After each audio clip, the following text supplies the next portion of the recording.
오늘 말씀이 가나의 혼인잔치로 알려진 말씀입니다. 예수님께서 이 가나 혼인잔치에서 물을 포도주로 변화시켰던 사건입니다. 아마 여러분들도 벌써 잘 아시는 그런 말씀입니다. 자, 그럼 이것도 아시는지 모르겠는데 요한복음에는 예수님께서 이적을 행하신 게 나옵니다. 총 몇 번 나오시는지 아십니까? 7번입니다. 맞습니다. 7번 예수님께서 이적을 행하신 사건들이 나오는데 오늘 말씀은 그 7번째 중에서 첫 번째 이적에 해당되는 말씀입니다. 제 이 고등학교 동창 친구 중에서 이 성당에 다니는 친구가 있었습니다. 근데 그 친구가 늘 이제 저를 보면 그 얘기를 많이 하더라고요. 이 교회 다니는 사람들은 말이야, 왜 이렇게 술을 먹으면 안 된다고 그러는지 모르겠어. 정말 알 수 없다고. 이 성경에 보면 예수님도 이 술을 드셨고, 이 성경 말씀에 오늘 말씀이죠. 이 가나의 혼인잔치 이 말씀에 보면 예수님께서 이 술을 드신 거가 문제가 아니라 이 포도주를 만들기까지 했는데 왜 그렇게 술을 먹으면 안 된다고 하는지 모르겠다. 이제 이런 말을 하는 친구가 있었습니다. 제가 한국에 있었을 때, 그때는 이제 제가 직장 생활을 했는데 그 직장 생활을 하면서 이 신앙 생활을 하면서 이 술을 마시는 문제 때문에 양심에 걸려 하시는 분들이 많았습니다. 그래서 어떤 분들은 굉장히 그 부분에서 긍정적이에요. 술도 음식인데 왜 먹으면 안 된다는 거야. 이렇게 그렇게 합리화하시는 분도 계시고, 또 어떤 분들은 아주 소극적으로 술 마시는 게 그렇게 그렇게 큰 잘못입니까? 직장 생활하면서 어떻게 술 안 마시고 직장 생활 할 수 있겠습니까? 이제 이렇게 얘기하는 분들도 있고 그랬습니다. 근데 이제 이게 교회에서도 참 이렇게 많은 문제들이 됐었어요. 그래서 교회에서 한번 세미나를 한번 해보자. 그래서 이제 한국에 제가 교회 다닐 때 세미나를 이 주제를 가지고 세미나를 한 적이 있었습니다. 그래서 주제도 아예 그 전문가를 모셨습니다. 이 강사를 그 이랜드라는 회사에서 그 사목으로 계신 그 목사님께서 그 분야의 그 전문가지 않습니까? 그래서 그 전문가를 이렇게 불러놓고 전문가로서 그 의견을 이렇게 들었던 적이 있습니다. 근데 그 목사님도 바로 오늘 이 가나의 혼인잔치 이 말씀을 가지고 말씀을 나누시는 게 지금도 아주 기억이 생생합니다. 또 제가 여기 달라스 이 지역에서 청년부 사역을 이렇게 많이 했는데 청년부 사역을 할 때에 오늘 말씀을 가지고 이 가나의 혼인잔치 말씀을 가지고 그 술 마시는 문제에 대해서 한번 얘기를 나눠본 적이 있습니다. 평소에는 그냥 말도 잘 안 하고 그냥 말을 시켜도 말도 잘 안 하고 이런 청년들이었는데 이 술 얘기가 나오니까 어찌나 눈이 반짝반짝해지면서 자기 생각들 또 자기 의견들 이것들을 나누는지 아주 저도 깜짝 놀랐던 적이 있습니다. 아마 여러분들도 이 술을 마시는 문제 때문에 아주 심각하게 또 고민하시는 분들도 있겠고, 또 그렇게 심각하지는 않지만 그냥 이렇게 가볍게라도 이 문제를 가지고 고민해 보신 분들이 많을 겁니다. 아마 그럴 때마다 결론은 그렇죠. 술 마신다고 구원 못 받나? 내지는 예수님께서도 술 마셨는데 예수님 아예 이렇게 술을 포도주를 만드시기까지도 하셨는데 하면서 이 오늘 말씀 이렇게 가나의 혼인잔치 이 말씀을 가지고 또 말을 하게 되고 또 그런 것들을 통해서 이런 부분들에 대해서 좀 정당화하기도 하고 그러는 경우들이 많습니다. 자, 그렇다면 이 오늘 말씀은 신앙생활을 하면서 술을 마셔도 되는가? 술을 마셔도 된다. 봐라. 예수님도 술 드셨고 또 포도주를 만드시기까지도 하셨다. 과연 오늘 말씀은 이 말씀을 하고 있는 걸까요? 과연 이 말씀을 하기 위해서 이렇게 그 11절에 걸쳐서 12절에 걸쳐서 말씀을 기록하고 있는 걸까요? 아닌가요? 자, 그렇다면 오늘 말씀은 뭘까요?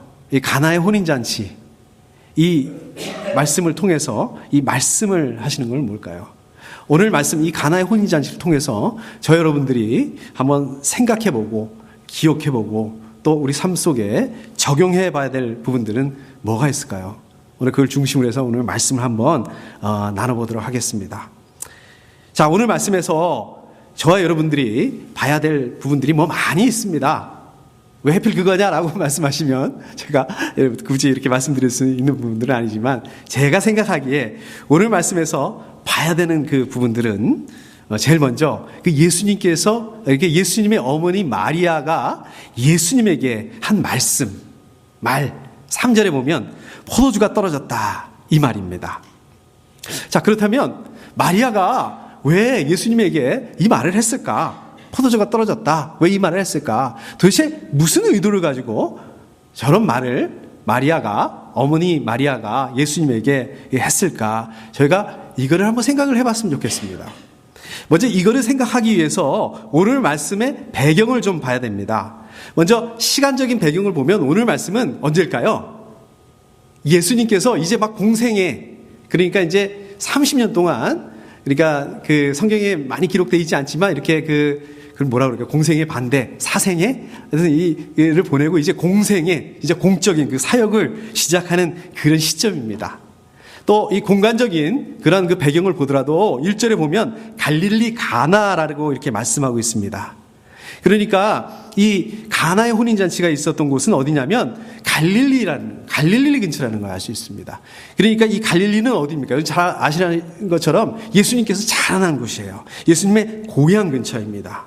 자, 1절에 보면은요, 이런 말씀이 나옵니다. 예수의 어머니가 거기 계셨고, 이런 말씀이 나옵니다. 그러니까 그 혼인잔치에 예수님의 어머님이 거기 계셨다는 말이죠. 우리말로 보면 이런데, 요거를 그 헬라어 원어로 보면 어떤 의미를 가지고 있냐면, 마리아께서, 예수님 어머니께서 그 결혼 잔치에 계속해서 있었다는 얘기예요.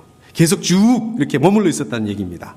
근데 그 당시 자료를 찾아보면은요, 우리는 지금 결혼식 한 1시간 정도 걸리나요? 요새는 뭐 결혼식장에서 한 15분, 20분이면 끝나잖아요. 그런데 이 자료를 찾아보면 그 당시에 이 유대인들의 결혼 잔치는 일주일 동안 계속해서 했다고 합니다.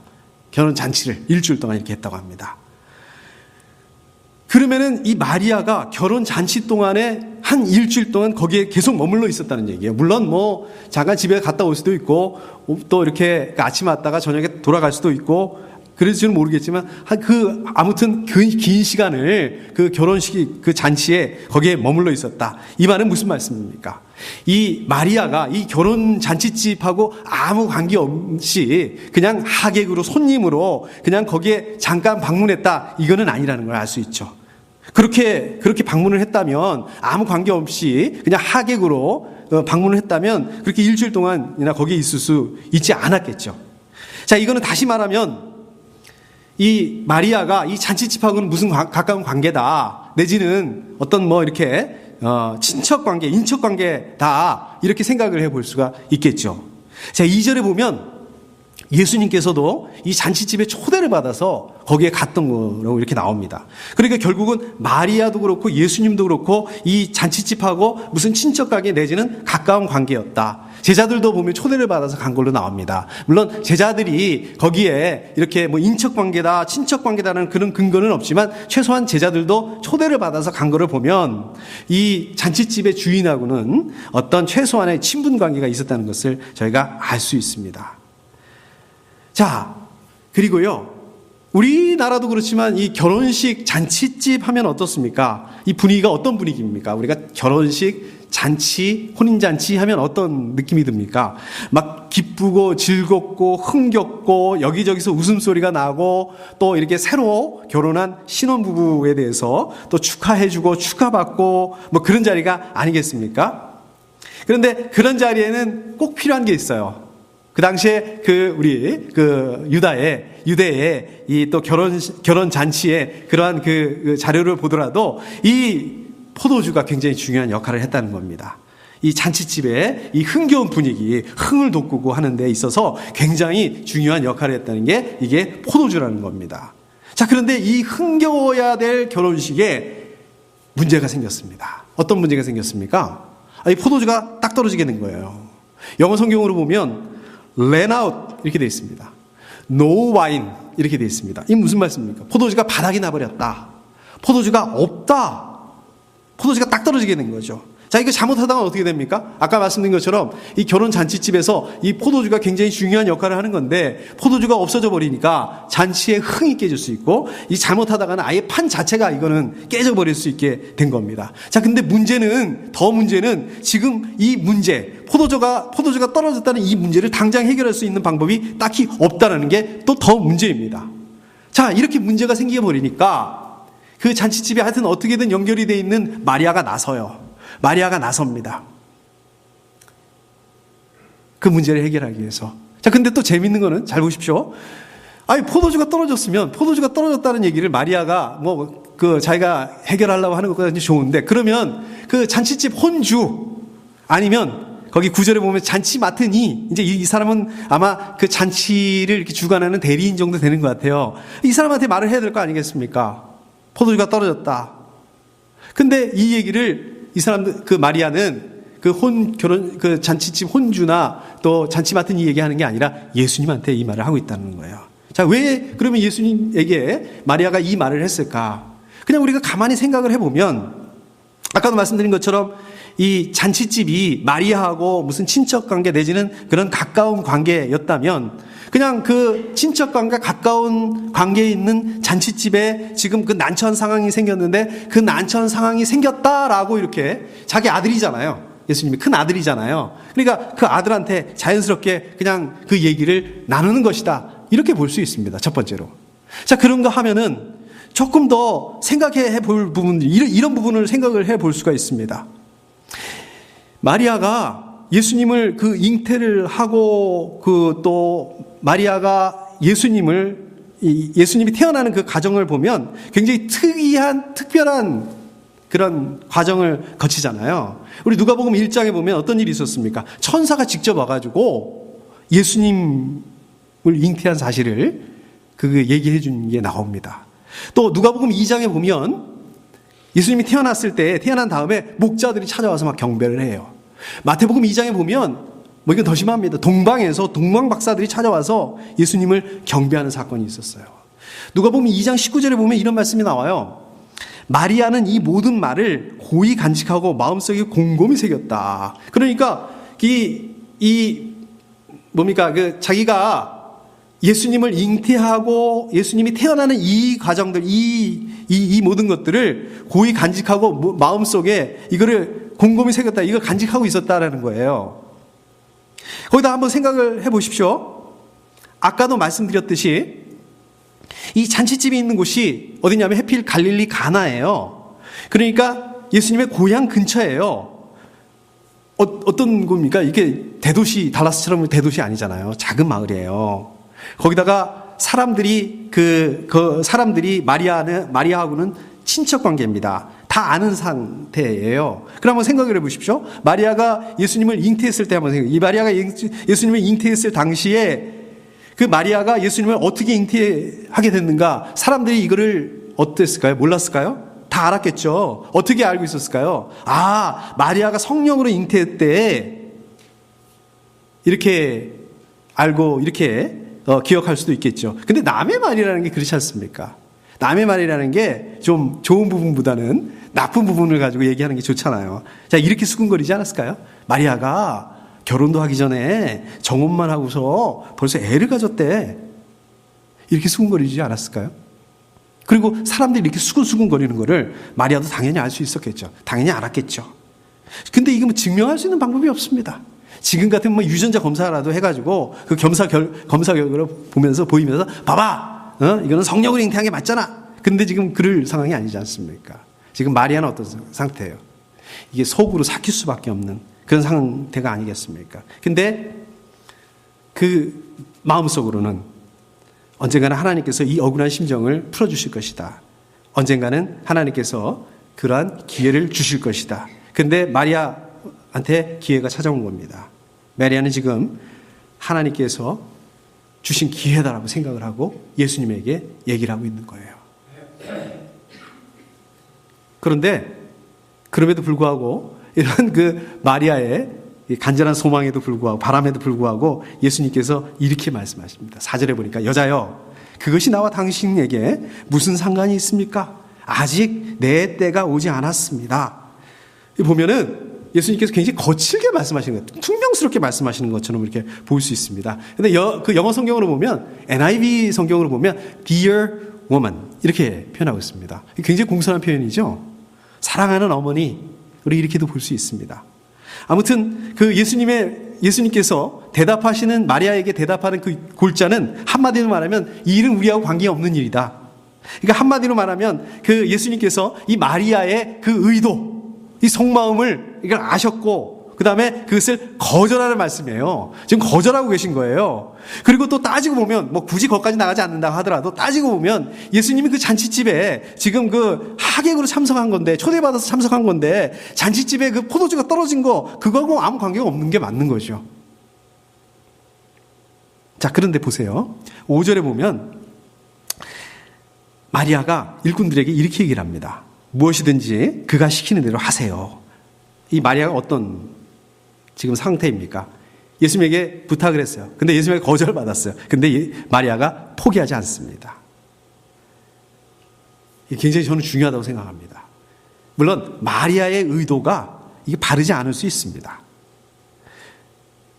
그리고 또 한편으로 보면 이게 뭐 포도주가 지금 잔치집에 포도주가 떨어졌다는 거는,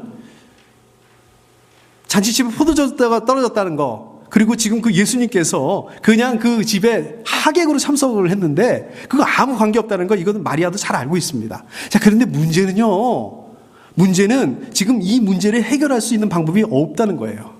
근데 그 마리아는 지금 그 문제를 예수님에게 들고 나왔다. 예수님에게 도우심을 강구하고 있다. 결국은 그거밖에 없기 때문에. 자, 근데 보십시오. 그 다음에 어떤 일이 일어납니까? 결국은 예수님께서 그렇게 거절했지만 예수님께서 물을 포도주로 만드는 이적을 행하시면서까지 마리아의 간구를 외면하지 않습니다. 여러분들, 바로 이겁니다. 당장 어려움이 닥칠 수 있습니다. 그리고 이거를 해결할 수 있는 다른 방법이 없을 때가 많아요. 자, 이럴 때 우리는 어떻게 해야 됩니까? 우리 하나님께 간구하는 방법밖에 없다는 거예요. 우리가 하나님을 붙들고 나갈 수밖에 없다는 겁니다. 여러분들 이거 아세요? 여러분들의 그 믿음은 하나님을 움직이게 하는 힘을 가지고 있다는 거예요. 예수님 거절하셨지만 그 마리아의 그 요청을 거절하지 않으세요. 여러분들의 믿음을 상관없는 거를 상관 있는 걸로 바꾸게 하는 그런 힘을 가지고 있다는 거예요. 예수님 상관없는 일이잖아요. 실제로 상관없다고 하시잖아요. 그러나 하신단 말이에요. 여러분의 믿음은 아직 도달하지 않을 때라도 도달하게 만드는 그런 힘을 가지고 있다. 이게 바로 여러분들의 기도의 힘입니다. 자, 5절에 계속해서 보면, 다시 그 말씀을 보면, 마리아의 말을 보면 무엇이든지 그가 시키는 대로 하세요. 마리아는요, 예수님에게 간구하고 그걸로 끝나는 게 아니라 지금 이 말은 무슨 말씀입니까? 예수께서 거기에 대해서 응답하실 거라는 그런 확신을 가지고 있었다는 것입니다. 예수님께서 당장 거절하셨지만 분명히 뭔가 하실 거라는 그러한 그 확신을 가지고 있었기 때문에 이렇게 얘기했다는 것입니다. 이거 굉장히 저는 중요하다고 생각합니다. 우리는 기도가 독백이 아니라는 것을 잘 알고 있습니다. 우리의 기도는 뭡니까? 그냥 주문을 외우는 겁니까? 그냥 독백하는 겁니까? 그냥 우리가 능력이 안 되니까 그냥 한번 푸념 한번 해보는 겁니까? 그거 아닙니다. 여러분들의 기도는 하나님 아버지께 드리는 기도예요. 간구예요. 그렇기 때문에 어떻습니까? 우리 기도하면 거기에 대한 확신을 가져야 해요. 그 응답에 대한 기대를 가져야 됩니다. 마가복음 11장 24절에 보면 이렇게 예수님 말씀하시는 겁니다. 그러므로 나는 너희에게 말한다. 너희가 기도하면서 구하는 것은 무엇이든지 이미 그것을 받은 줄로 믿어라. 그리하면 너희에게 그대로 이루어질 것이다. 이렇게 말씀하고 있습니다. 근데 여러분들 잘 생각해 보십시오. 솔직히 저와 여러분들 기도하잖아요. 기도하는데 기도하는 것까지는 좋은데 기도에 대한 확신이 없는 경우가 많습니다. 아니, 기도에 대한 확신이 있다면 어떻게 기도를 안 할 수 있어요, 지금? 기도에 확신이 있다면 지금 기도하는 일보다 더 급하고 더 시급한 일이 뭐가 있을 수 있습니까? 기도에 대한 확신이 있다면 어떻게 기도를 그렇게 두루뭉실하게 할 수 있느냐는 거예요. 대충 할 수 있냐는 겁니까? 여러분들이 그랬다는 게 아니라 제가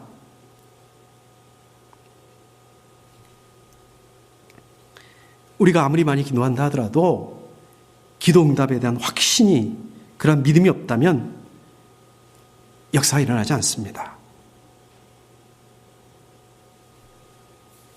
여러분들 기도하실 때 기도 응답이 있을 것이라는 그 확신을 가지고, 그런 믿음을 가지고 기도하셔야 됩니다. 하나님 반드시 응답해 주실 거예요. 자, 그런가 하면 오늘 말씀을 통해서 저 여러분들이 봐야 되는 부분이 또 하나 있습니다. 그거는 오늘 말씀에 보면 이 많은 사람들이 나오기는 하는데 그 이름 없는 사람이 나와요. 대사도 한마디 없습니다. 마치 엑스트라처럼 잠깐 나왔다가 들어가는 사람들이 있습니다. 누구냐면 일꾼들이에요. 이 사람들이 한 거는 딱 두 가지밖에 없습니다. 그냥 예수님께서 물 항아리에다가 물을 갖다 부어라. 그랬더니 물을 갖다가 채우고 또 그 물이 포도주로 바뀐 다음에 그 포도주를 가지고 다시 그 잔치 맡은 이에게, 잔치 맡은 사람에게 가져다 준 일, 이거밖에 안 했습니다. 자, 7절에 보면 예수님께서 일꾼들에게 이렇게 얘기를 하죠.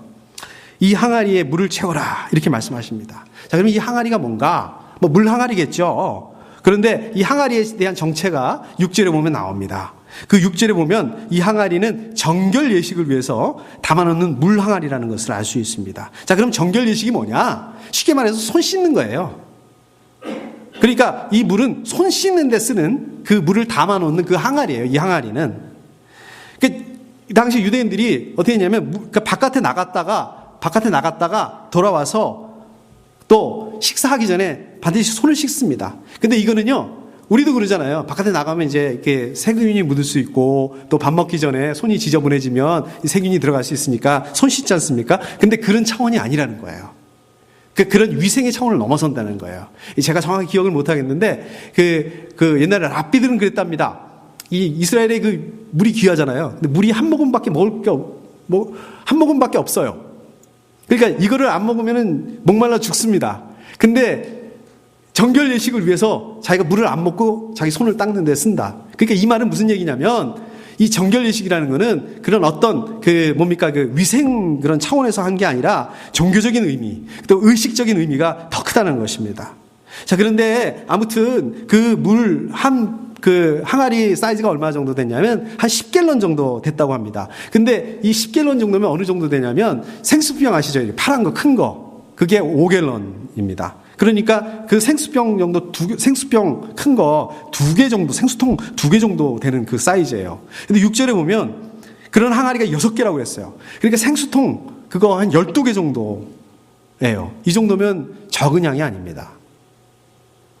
물을 가져오는 것도 뭐 지금처럼 이렇게 옆에 수도가가 있어가지고 가져오는 게 아니라 멀리 우물가까지 가서 물을 길어와야 되는 거예요. 이게 보통 일이 아닙니다. 아니, 그 일꾼들의 입장에서 보게 되면 지금 예수님께서 하신 말씀, 예수님 쉽게 얘기하시는데 이 항아리에 물을 채워라. 이 말에 순종하는 게 이게 쉬운 일이 아니라는 얘기야. 아, 뭐야. 지금 포도주가 떨어졌는데 정결 예식을 하겠다는 거 뭐 하겠다는 거야. 왜 거기다 물을 집어넣으라는 거야. 물을 길어오라는 거야.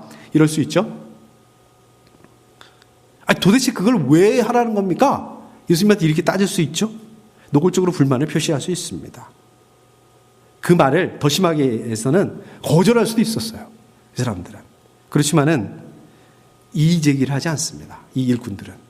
예수님이 말씀하신 것에 대해서 묵묵히 순종합니다. 그리고 저는 이 말씀을 볼 때마다 조금 이상한 게 있어요.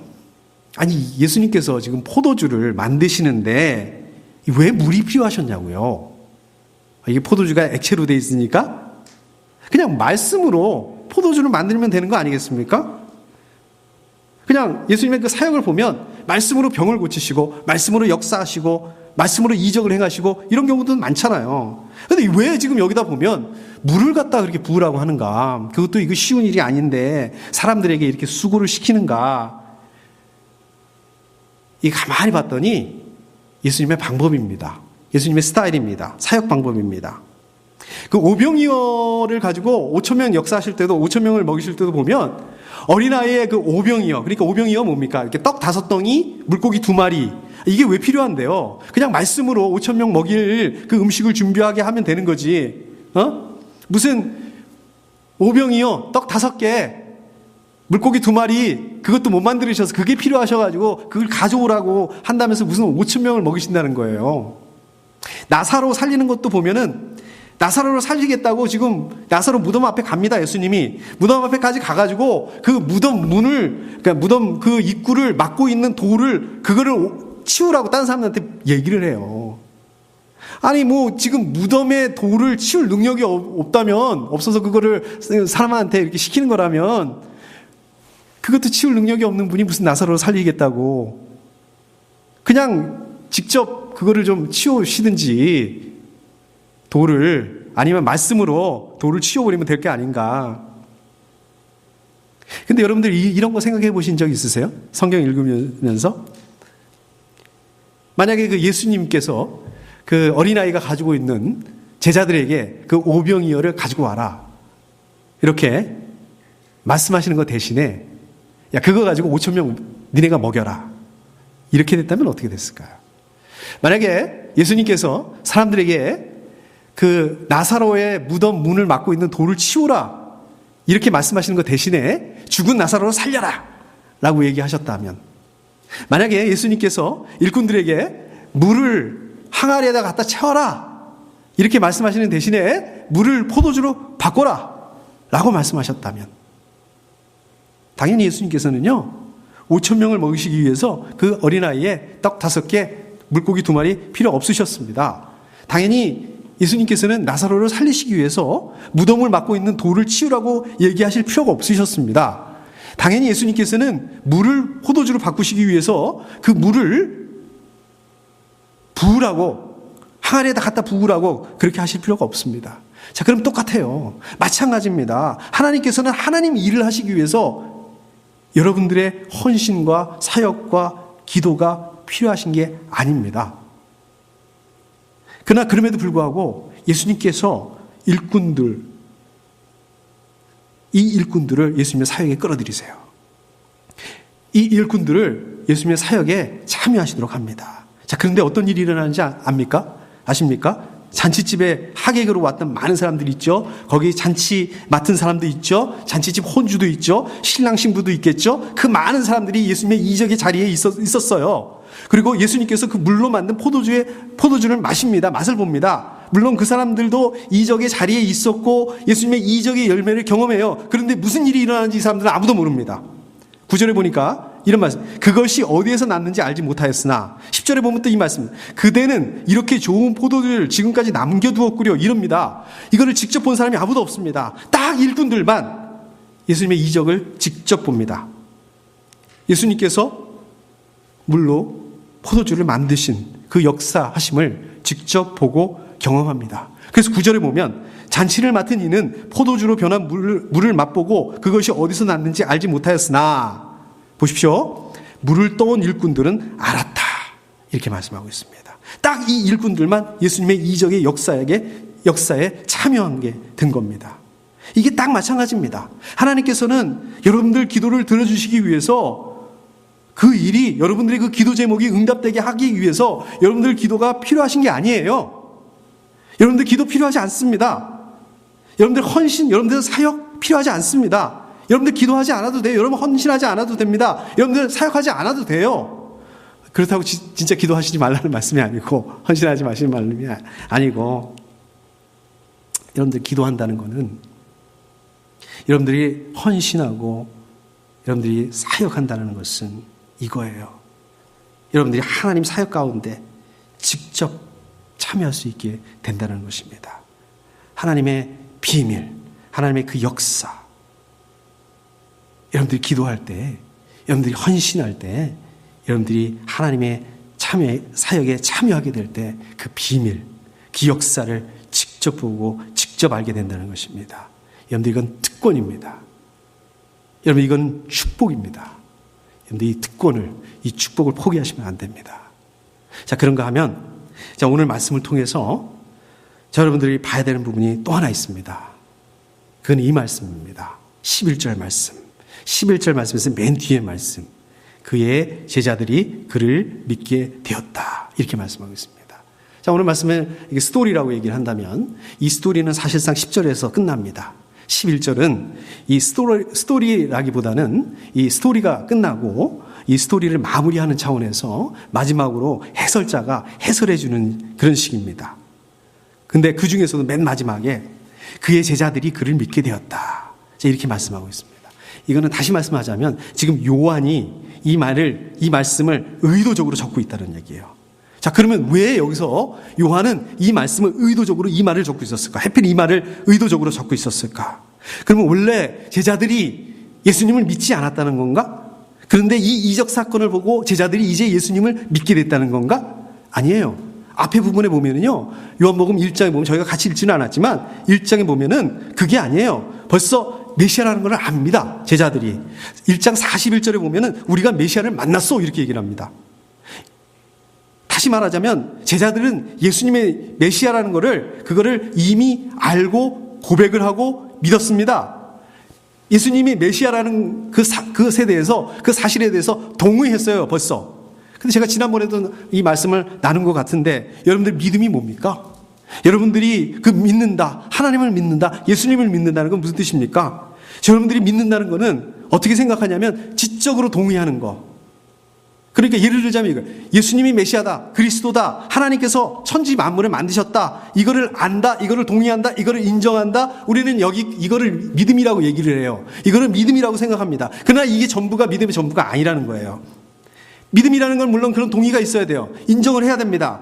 그러나 그걸 인정하고 동의하고 그걸 안다고 해서 거기서 끝나는 게 아니라 그게 시작이라는 거예요. 거기서 시작을 해서 하나님과 동행하는 삶, 하나님과 동행하는 삶을 통해서 하나님과 관계를 만들어가고 하나님과 그 관계를 만들어감을 통해서 하나님과의 관계가 더 깊어지고 성숙해져 나가는 것, 하나님을 지식적으로만 알고 끝나는 것이 아니라 하나님의 사역에 참여하는 것, 하나님의 사역에 경험하는 것, 그 경험을 통해서 하나님을 더 깊이 알아가고 하나님을 더 깊이 인격적으로 알아가고 믿음의 열매를 맺는 것, 여기까지가 믿음입니다.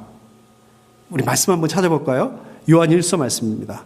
요한일서 2장 4절 말씀입니다. 한번 좀 같이 읽어볼까요? 자, 읽어보겠습니다. 시작.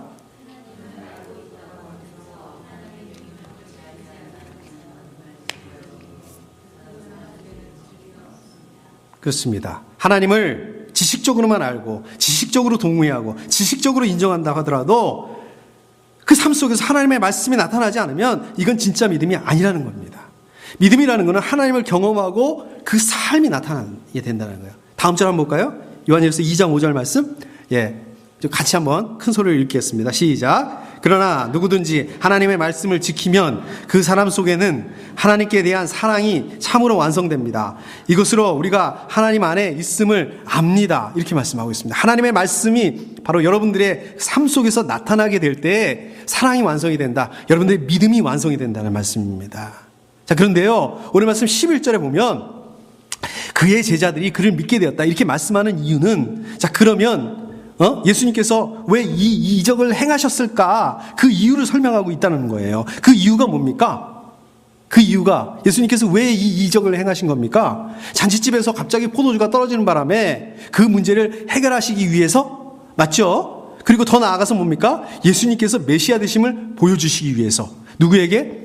거기 그 잔치집에 참여한 모든 사람들에게 메시아됨을 보여주기 위해서. 누가 있습니까? 마리아도 있고 또 그 잔치 맡은 사람도 있고 혼주도 있을 거고 또 신랑 신부들도 있을 거고 거기에 참석한 하객들도 있을 거고 이 모든 사람들에게 메시아됨을 보여주기 위해서. 맞습니다. 그런데 예수님의 진짜 관심은 누구 있다? 그 많은 사람들, 그 잔치집의 주인공 신랑 신부 아니라 잔치집에서는 그렇게 별로 큰 존재감이 없었지만 함께 있었던 제자들에게 관심이 있었다는 것입니다.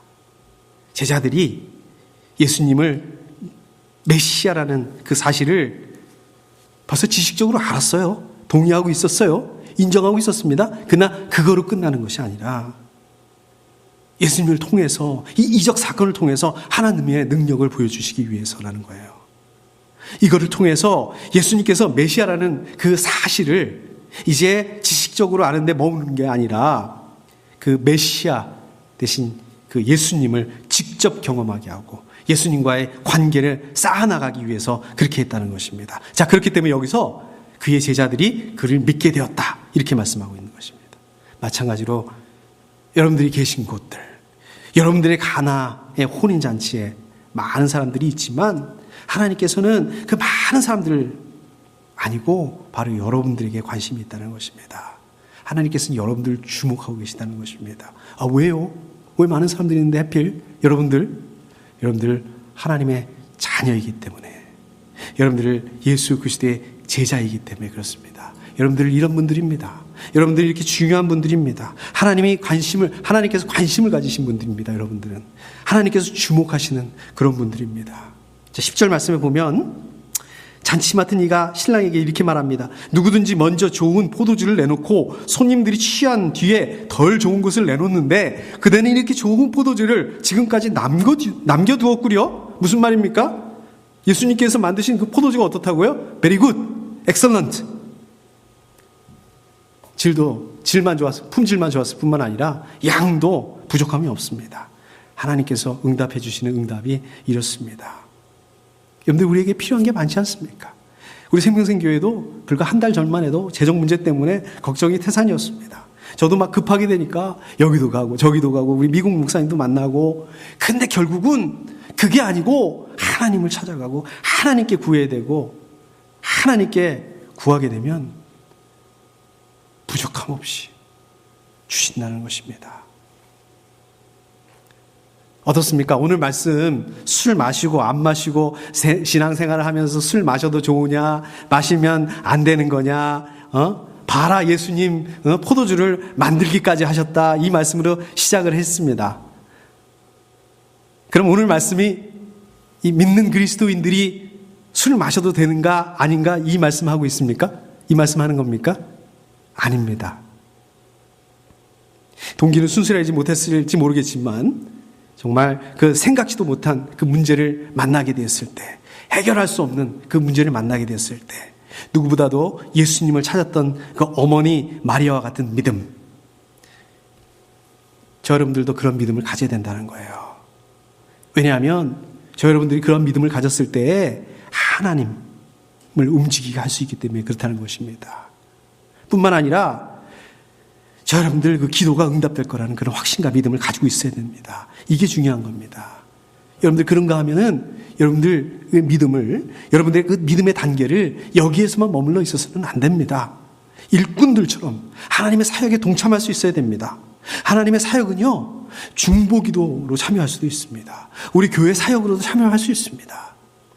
여러분들의 헌신을 통해서 하나님의 역사하심 가운데 있을 수가 있습니다. 여러분들 기도하시게 되면, 여러분들이 헌신하고 여러분들 사역에 참여하시게 되면 하나님의 비밀, 하나님의 그 역사심을 직접 보고 경험하고 알 수 있게 되는 그런 특권을 가지시게 돼요. 9절에 보면 잔치 맡은 이는 몰랐지만 그 일꾼들은 무슨 일이 일어났는지를 알고 있다고 말씀하고 있지 않습니까? 자, 그런가 하면 마지막으로 여러분들 아무것도 모르고 그냥 예수님의 이적의 열매 포도주 마시나 보고 있는 그것만 가지고 만족하고 있는 그 가나의 그 혼인잔치에 참석했던 그 많은 사람들처럼 그냥 여러분들도 예수님께서 주신 그 구원의 열매에 만족하고 술 마시는 거하고 구원하고는 아무 관계 없어. 술 마신다고 구원 못 받는 거 아니야. 겨우 이 정도 신앙에 머물러 있어서는 안 된다는 거예요. 오히려 반대로 하나님께서 관심을 가지시는, 하나님께서 주목하시는 예수님의 제자가 되어야 된다는 거예요. 예수님의 제자는 그냥 하나님의 말씀을 지식적으로 알고 있고 지식적으로 동의하고 인정하고 그 정도가 아니에요.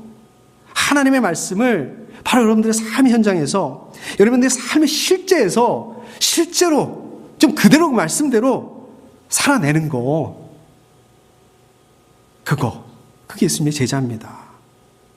이것들을 통해서 하나님의 사랑을 완성해내는 거, 이것들을 통해서 하나님과 더 깊은 관계 속으로 나아가는 거, 하나님과의 그 관계가 더 성숙해지는 거, 이게 제자, 이러한 삶을 원하신다고 말씀하고 있는 것입니다.